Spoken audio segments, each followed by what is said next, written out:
अहमदाबाद से बोल रहा हूँ। कैसे रहता हमारा नाम है मैडम। अच्छा अच्छा। कैसे है मैडम आप। जी मैं ठीक हूँ ठीक हूँ। कैसा अब देख रहा हूँ सोशल मीडिया पे क्या है मैडम वो ये ठीक मैडम है। चल रहा है। सही है, सही में ज्वाइन कर रहे हैं। ज्वाइन कर रहे हैं बीजेपी आप। हाँ हाँ। अच्छा, तो क्या ऐसा दबाव आ गया बताइए। अब हम लोग जो एक तरफा आपके साथ आया है और उसके बाद जो इस कदर जिस बीजेपी के खिलाफ हम लोग आपका सपोर्ट किया अब उसी में जा रही है, तो ये ठीक है। हाँ बिल्कुल ठीक है। अच्छा।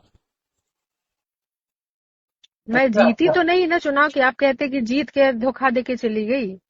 मैडम ये तो धोखा ही नहीं हुआ नहीं, ना आप हम तो लोग के नहीं साथ। नहीं, एक जी मिनट जी रुकिए। जी जी, पहले कहिए आप कहिए। पहले सुनिए, मेरी पूरी बात सुनिए। जी जी कहिए। जिस वक्त आप लोग आप लोग हमारे साथ थे, जी ठीक है। जी जी जी जब मैं अहमदाबाद में थी और वहां से जब लौट करके आई, सब जगह गई, जी जी मुझे बीजेपी से टिकट मिला लड़ने के लिए, यहाँ से परिहार से। जी जी मैंने नहीं लिया टिकट, मैंने कहा नहीं लड़ूंगी। जी मैं उन मुसलमानों के भावनाओं का अनादर नहीं कर जी सकती जी जी जो मेरे लिए उतर चुके हैं फील्ड में, जी ठीक है। बिल्कुल बिल्कुल, वो अगर सही है। मैं लालची होती तो जी उस वक्त अगर मैं टिकट ले ली होती तो आज मैं बीजेपी से विधायक होती बिल्कुल। परिहार की। हाँ हाँ बिल्कुल। ठीक है।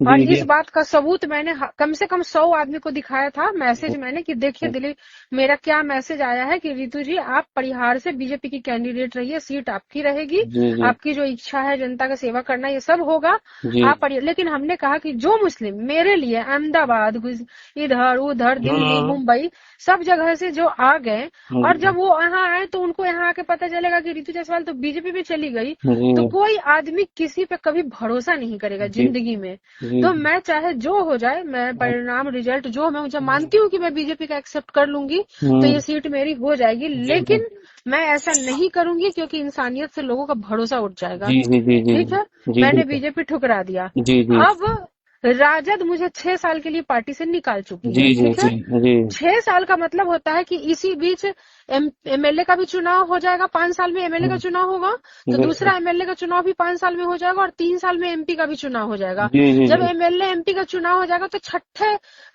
छठे साल में वो हमें पार्टी से कहीं हाँ, लेना उनका इच्छा हो, वो तो कहीं बात की मन बात है करे नहीं, वो तो तो बहुत वो बात। लेंगे। हाँ जी तो जी। मान लीजिए वो छठे साल में भी मुझे लेते, चलिए मान लीजिए मैं आप लोगों के कारण हम्म मैं नहीं जाती हूँ कहीं भी बीजेपी में, और जी मैं 6 साल इंतजार करती हूँ, और जी 6 साल के बाद अगर वो मुझे ले भी लेते हैं तो अगला चुनाव तो उसके 5 साल बाद आएगा ना। जी जी, वो तो तो बिल्कुल। आप चाहते हैं कि मैं 10 साल इंतजार करूं तो मैं हम्म, करने के लिए तैयार हूं। नहीं लेकिन मैडम। आपको भी अपने ईमान से काम करना पड़ेगा, और जवाब अपने ईमान से देना होगा। आपको काम की जरूरत है या आपको छाप की जरूरत नहीं है। नहीं मैडम और देखिए। छाप का त्याग मैंने आपके त्याग से बड़ा त्याग छाप छोड़ करके राजद के टिकट को ठुकरा के किया है। लेकिन आज जब मुझे दिख रहा है कि 10 साल तक राजद में मेरा कुछ हो ही